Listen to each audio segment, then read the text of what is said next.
Assalamualaikum warahmatullahi wabarakatuh. Perkenalkan, nama saya Arju Putra Dinasta dengan NPM akhir 134. Di sini saya akan menjawab soal EAS Teori Administrasi Negara. Soal yang pertama, jelaskan siapa saja aktor yang terlibat dalam pelaksanaan, apa peran dari masing-masing aktor, hambatan apa yang muncul, dan model networking apa yang dikembangkan dalam tata kelola COVID-19 di Indonesia. Pandemi COVID-19 adalah masalah kompleks, lintas sektor, dan sangat dinamis. Bukan hanya masalah kesehatan, tapi juga ekonomi, sosial, pendidikan, dan informasi. Karena itu pemerintah tidak mungkin bekerja sendirian. Dalam teori pemerintah modern, masalah seperti ini cocok ditangani dengan pendekatan networking governance, yaitu tata kelola berbasis jaringan kolaborasi, di mana banyak aktor saling terhubung, saling berbagi informasi, sumber daya, dan tanggung jawab. Tujuannya adalah agar kebijakan lebih cepat, responsif, legitimasi tinggi, dan implementasinya lebih luas sampai ke masyarakat. Aktor yang terlibat dan perannya. Aktor pemerintah pusat, yaitu Presiden dan Kabinet, penentu arah kebijakan nasional, penetapan PPKM atau PSBB, dan keputusan besar. Selanjutnya, BNPB melalui Satgas COVID-19 menjadi pusat koordinasi nasional. Selanjutnya, Kemenkes atau Kementerian Kesehatan, yaitu mengurus protokol kesehatan, testing, tracking, dan vaksinasi.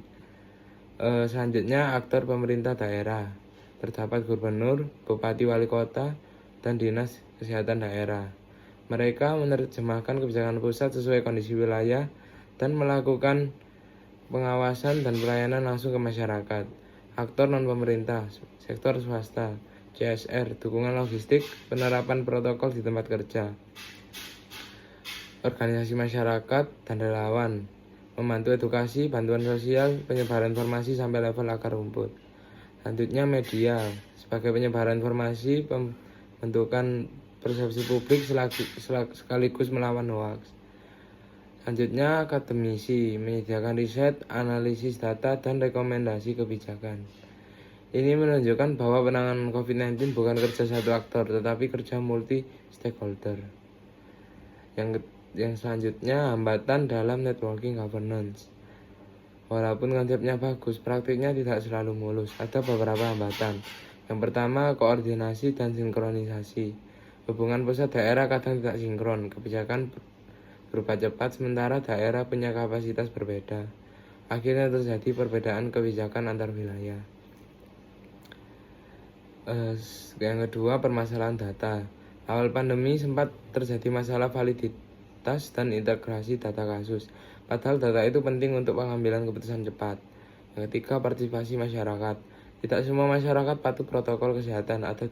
Terus ada pengaruh hoaks dan ada kelelahan pandemi atau pandemic fatigue. Yang keempat, perbedaan kepentingan. Pemerintah harus menyeimbangkan antara kesehatan dan ekonomi. Ini sering membuat kebijakan terlihat setengah kompromi. Hambatan-hambatan ini sebenarnya wajar, karena jaringan dengan banyak aktor pasti punya kepentingan berbeda. Selanjutnya, model networking governance yang dikembangkan. Di Indonesia ada beberapa model jaringan yang terlihat jelas. Yang pertama, task force model. Melalui Satgas COVID-19 di bawah BNPB menjadi pusat koordinasi lintas kementerian, TNI, Polri, dan pemerintah daerah. Ini adalah jaringan formal berbasis institusi. Yang kedua, model pentahelix, melibatkan 5 aktor besar: pemerintah, akademisi, swasta, komunitas atau masyarakat, dan media. Model ini membantu memperluas jangkauan kebijakan sampai tingkat masyarakat. Yang ketiga, collaborative governance, di mana pemerintah bekerja bersama pemerintah melalui forum, komunikasi publik, konsultasi kebijakan, serta adaptasi kebijakan berbasis data. Kesimpulannya, COVID-19 di Indonesia cocok dijelaskan dengan networking governance karena masalahnya kompleks dan memerlukan kerja banyak aktor.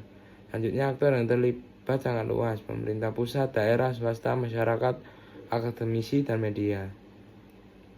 Yang ketiga, ada hambatan seperti koordinasi, data, partisipasi, dan perbedaan kepentingan. Selanjutnya, Indonesia membangun jaringan melalui Satgas COVID-19, model pentahelix, dan collaborative governance. Secara keseluruhan, Konsep networking governance membuat penanganan pandemi jadi lebih kolaboratif, luas, dan adaptif meskipun tetap punya tantangan. Selanjutnya soal nomor 2. Analisis program kader Surabaya Hebat dalam paradigma New Public Governance. Di sini saya akan menjelaskan bagaimana program kader Surabaya Hebat atau yang disebut KSH dalam penanganan stunting di Kota Surabaya diterapkan melalui paradigma New Public Governance (NPG) serta hambatan yang muncul dalam pelaksanaannya. Paradigma New Public Governance. Paradigma New Public Governance menekankan pada tata kelola pemerintah yang kolaboratif, partisipatif, dan berbasis jaringan antar aktor publik dan non-pemerintah. Tidak seperti birokrasi klasik yang hierarkis, NPG menempatkan interaksi multi-aktor sebagai pusat dalam proses perumusan dan implementasi kebijakan. Dalam NPG, aktor pemerintah, masyarakat, sektor swasta, komunitas lokal, dan lembaga lain bekerja sama melalui relasi kerja yang berbasis dialog, kepercayaan, dan tujuan bersama, atau yang disebut collaborative governance. Paradigma ini muncul karena realitas bahwa persoalan kompleks seperti stunting tidak mungkin ditangani secara efektif hanya oleh satu institusi pemerintah. Program Kader Surabaya Hebat dan hubungannya dengan NPG. Program Kader Surabaya Hebat adalah jaringan kader berbasis masyarakat yang dibentuk oleh pemerintah Kota Surabaya untuk menggerakkan pemberdayaan masyarakat dan intervensi kesehatan di tingkat RT atau RW hingga kelurahan dalam rangka mengatasi masalah stunting, gizi buruk, lansia, dan isu lingkungan lain. Mereka tersebar luas di seluruh wilayah Surabaya hingga puluhan ribu orang. Selanjutnya, KSH atau Kader Surabaya Hebat dalam konteks New Public Governance. Program KSH sangat konsisten dengan prinsip New Public Governance karena yang pertama, kolaborasi lintas sektor. KSH tidak bekerja sendirian, tetapi bergabung dalam jaringan yang melibatkan Dinas Kesehatan, PKK, RT atau RW, Puskesmas, akademisi, dan organisasi profesi kesehatan. Ini mencerminkan NPG yang mempromosikan interaksi antara aktor publik dan non-pemerintah dalam proses tata kelola. Yang kedua, partisipasi masyarakat dan delegasi tugas. Kader adalah warga lokal yang diberdayakan untuk melakukan pendataan, edukasi, dan pendampingan keluarga beresiko stunting di komunitas mereka sendiri. Mereka mengumpulkan data melalui aplikasi Sayang Warga yang diintegrasikan dengan perangkat daerah, memperlihatkan peran masyarakat dalam proses kebijakan. Pola ini mencerminkan prinsip bottom-up governance di mana masyarakat bukan objek pasif, tapi subjek aktif dalam pelaksanaan kebijakan kesehatan. Yang ketiga, koordinasi real-time dan pemecahan masalah terintegrasi. Data yang dikumpulkan oleh KSH dimanfaatkan secara real-time untuk intervensi kesehatan, perencanaan kebijakan, dan penanganan kasus langsung di lapangan. Ini menunjukkan integrasi antara teknologi informasi, pemerintah, dan masyarakat untuk tujuan bersama. Yang keempat, inklusivitas dan sense of ownership komunitas. Kader yang tinggal di lingkungan yang sama dengan target program dapat membangun kepercayaan dan akses yang lebih baik dibandingkan hanya intervensi dari luar. Pola ini memperlihatkan bagaimana NPG menekankan legitimasi dan kepercayaan publik sebagai modal sosial utama dalam tata kelola publik. Bukti dampak program. Surabaya berhasil menunjukkan penurunan prevalensi stunting yang signifikan selama beberapa tahun terakhir. Pada tahun 2021, prevalensi stunting tercatat tinggi, sekitar 28,9%. Pada akhir tahun 2022, turun drastis menjadi 4,8%, dan lanjut turun hingga 1,6% pada tahun 2023, menjadikan Surabaya salah satu kota dengan prevalensi stunting terendah di Indonesia. Penurunan yang signifikan ini tak lepas dari strategi kolaboratif, penggunaan aplikasi Sayang Warga, dan peran aktif KSH dalam pendataan edukasi dan pendampingan keluarga beresiko stunting. Selanjutnya, hambatan dalam penerapan program. Walaupun Kader Surabaya Hebat selaras dengan prinsip New Public Governance, terdapat beberapa hambatan nyata dalam implementasinya. Yang pertama, kapasitas kader dan pelatihan. KSH berasal dari masyarakat lokal dengan latar belakang kemampuan berbeda-beda. Kesamaan kompetensi dapat mempengaruhi kualitas pendataan, edukasi, dan intervensi di lapangan.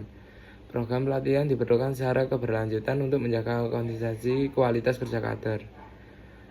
Yang kedua, integrasi data dan teknologi. Meskipun aplikasi Sayang Warga menjadi alat integrasi data, tantangan tetap muncul dalam penggunaan teknologi di lapangan, termasuk masalah jaringan internet, pemahaman teknologi oleh kader, dan sinkronisasi data antar perangkat daerah. Selanjutnya, keterbatasan sumber daya. Keterbatasan dana untuk insentif kader, sarana pendukung, dan dukungan logistik di titik terluar dapat menurunkan motivasi dan kecepatan respon KSH dalam tugasnya. Yang keempat, ketergantungan pada partisipasi warga. Tingkat partisipasi warga dalam kegiatan komunitas dapat beragam. Di beberapa wilayah masih ada tantangan dan dalam membangun kesadaran masyarakat mengenai pentingnya intervensi gizi dan kesehatan. Yang terakhir, masalah kependudukan bergerak. Seperti yang dikemukakan wali kota, warga dari luar kota yang datang ke Surabaya dan teridentifikasi memiliki balita stunting menyebabkan adanya tekanan pada sistem program karena mereka tidak otomatis terdata sejak awal. Kesimpulan, secara teoritik dalam paradigma New Public Governance, program Kader Surabaya hebat mencerminkan tata kelola yang partisipatif, kolaboratif, dan berbasis jaringan multi-aktor. Kader Surabaya hebat memfasilitasi pemberdayaan masyarakat dalam penanganan stunting, sekaligus memperkuat hubungan antara warga dan pemerintah dalam proses perencanaan dan implementasi kebijakan kesehatan. Walaupun menghadapi hambatan seperti kapasitas kader, integrasi data, dan ketergantungan warga, dampak positif program ini terlihat dari penurunan prevalensi stunting yang drastis. Dengan pendekatan NPG New Public Governance, Surabaya menunjukkan bagaimana masalah kesehatan masyarakat dapat ditangani secara efektif melalui kerjasama multi-aktor yang terstruktur, berbasis data, dan partisipasi. Soal nomor 3. Mengapa paradigma New Public Governance menjadi solusi dibandingkan paradigma yang lain? Perbandingan paradigma pemerintahan. Pertama, kita pahami dulu perbedaan 3 paradigma utama pemerintahan. Yang pertama, Old Public Administration atau OPA, berbasis birokrasi Weberian, hierarkis, kaku, command and control, fokus pada prosedur hukum dan stabilitas, cocok untuk negara pasca kemerdekaan dan kondisi stabil. Kelemahan, lambat, kurang responsif terhadap masalah kompleks modern. Selanjutnya, New Public Management atau yang disebut NPM, masuk tahun 1980 sampai 2000-an, memasukkan logika pasar dan efisiensi. Pemerintah diposisikan layaknya perusahaan, fokus pada output, cost efisiensi, privatisasi. Kelemahan terlalu ekonomistik, mengurangi dimensi keadilan sosial dan tidak cocok untuk isu kompleks berbasis masyarakat. Yang selanjutnya, New Public Governance atau yang disebut NPG muncul karena tantangan baru, globalisasi, digitalisasi, kemiskinan, kesehatan, bencana. Menekankan kolaborasi multi-aktor, partisipasi publik, jaringan, network governance, co-production layanan publik. Pemerintah bukan satu-satunya aktor, tetapi fasilitator yang menghubungkan berbagai pihak. Mengapa NPG menjadi solusi secara teoritik?